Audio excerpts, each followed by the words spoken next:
The King and Queen tournament is an once a year annual tournament held in the Kingo Island.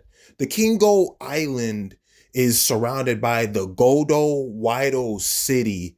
This city has approximately anywhere from 9 million all the way to 10 million people living in it.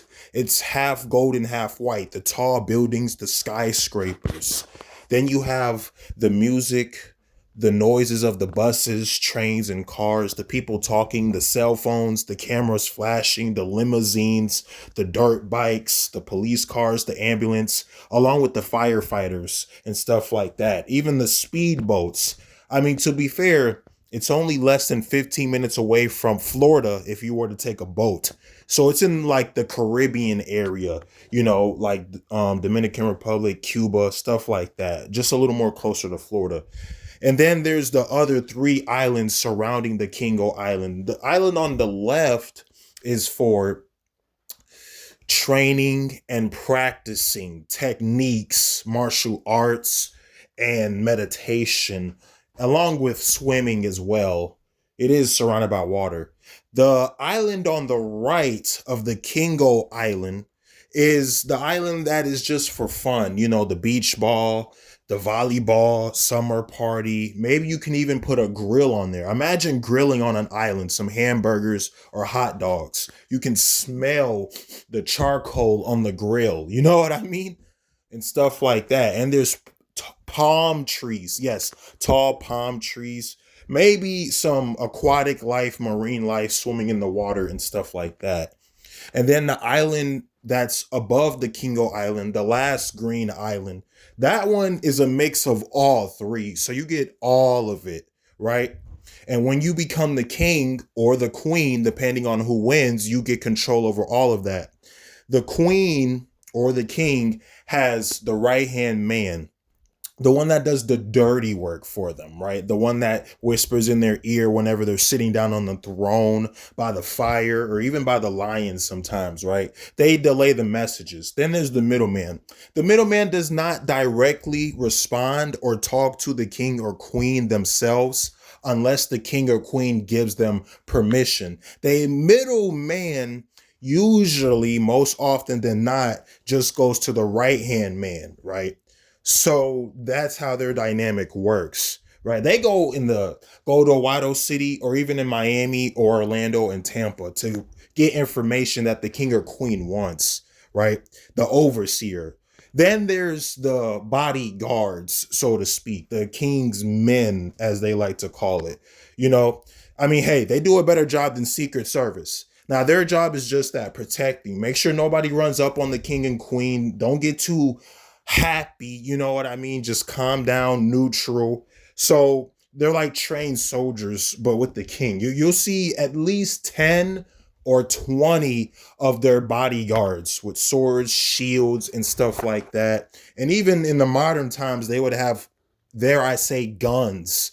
Yes, actual guns and knives on them. So you get that extra level of protection. They also make sure that they don't hit, the king and queen don't get hit by any snipers. You know what I mean?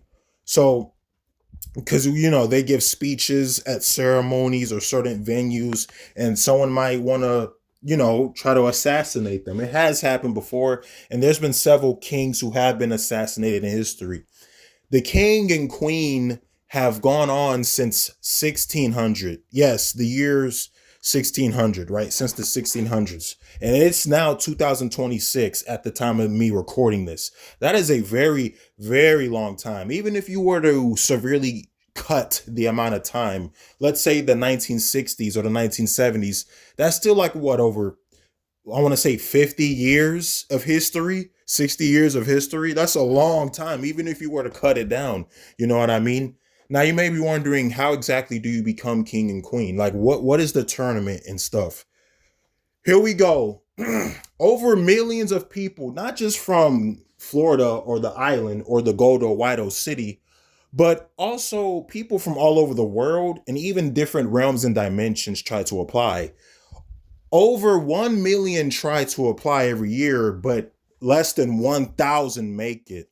And it's even lower than that to the ones who actually do make it, less than 500. So basically, the people competing in this tournament, they make up 10% of the population. Yeah, that's absurd. And probably even lower than that, depending on who actually wins it. See, there are preseason games, at least 12 or 15, depending on the season, right? That usually starts like March 1st through the 7th and so on and so forth. And then towards the end of March, like March 28th, all the way till May 1st or May 2nd, that is when the King and Queen regular season is held, right? The regular season. The regular season has 37 or 40 games. You know, sometimes there are back-to-back nights. You play Friday, then you got to play again Saturday and stuff like that, things of that nature. And then around May 3rd, right, is the actual King and Queen playoffs, or the King and Queen postseason tournament, which runs from May 2nd all the way to like July 1st. And then July 1st is the King and Queen finals. Do you see what I'm saying?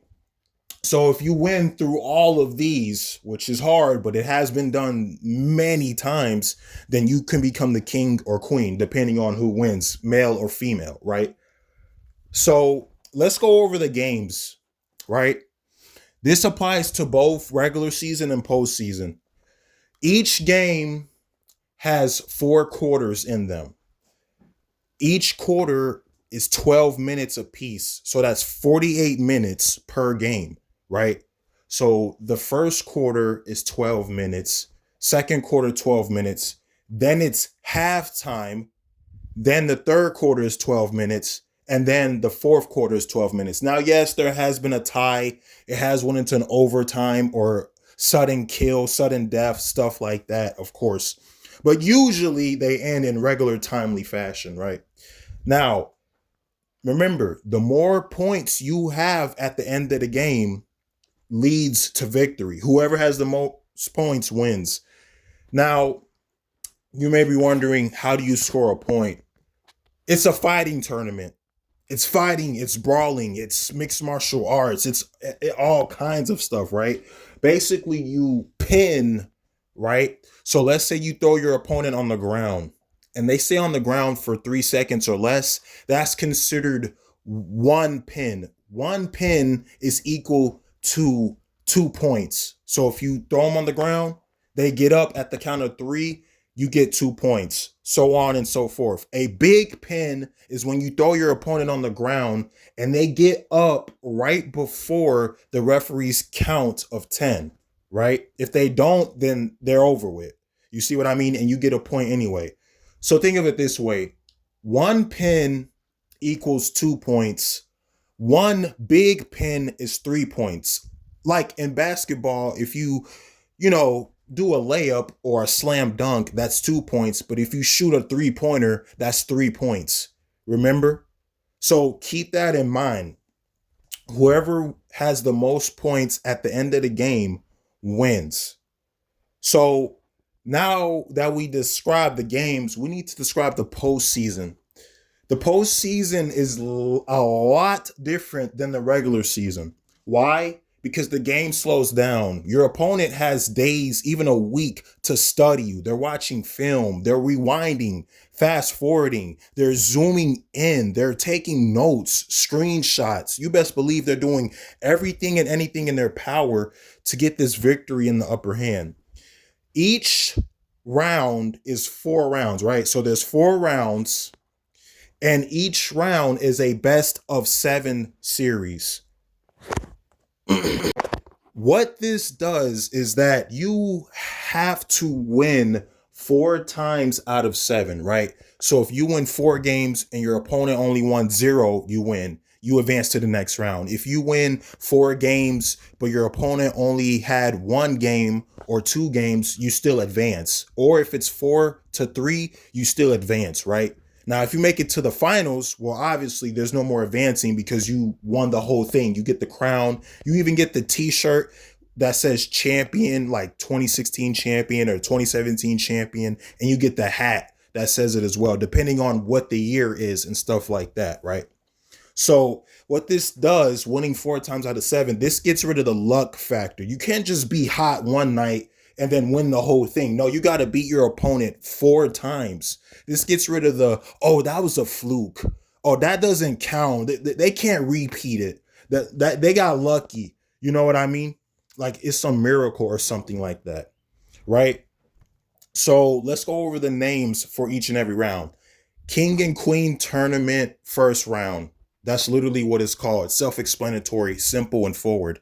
And then there's the King and Queen semi-conference finals. And then there's the King and Queen conference finals. And then lastly, the King and Queen finals. Whoever wins this specific round not only gets the shirt and the hat, the throne, they're king and queen until someone challenges them. But that someone would have to, well, win this entire tournament. You see what I mean? So this has been going on since the 1600s. And once again, even if you cut it down to the 1960s, also, whoever has the best regular season record out of 37, so let's say you have a win-loss record of 27-10 or 28-9, something like that, then you get first dibs. You get home court advantage throughout the playoffs. Game 1 and 2 is at home. Game 3 and 4 is on the road. And then game 5 is at home. Game 6 is on the road. And then game 7, if necessary, is at home. So you get the playoff format and picture right there. Whenever you win a round, you get a power. So the first round, you get 1 power. The second round, you get 2 powers. The third round, you get 3 powers. The fourth round, you get 4 powers. And then over time, you get even more. But here's the problem. If you lose in any round, let's say you get eliminated 4-2 in the second round or the third round, not only do you lose the game, or the series, or the chance to be crowned king and queen, you also lose all of your powers and abilities, no exceptions. You don't get a handout or a pass or a participation trophy. You see what I'm saying? So this gives the players even more of an incentive to win. You see what I mean? So they can have super strength, super speed, flight, stamina, endurance. There was even a matter manipulator once back in the 1970s. You know what I mean? I think back in like the 1700s, there was a being who could do like conjuration because they won the tournament. You know what? So yeah, that history and lore of the Goldo, Whito city and the Kingo mythos is always legendary and iconic. I hope you all enjoyed this. So yeah, I hope you all enjoyed this. This was really fun. Let me know if you want more videos like this. Put down in the comments. Make sure you like, follow, and subscribe. And until next time, hey, I'm out. Peace. Woo woo. Much respect and love.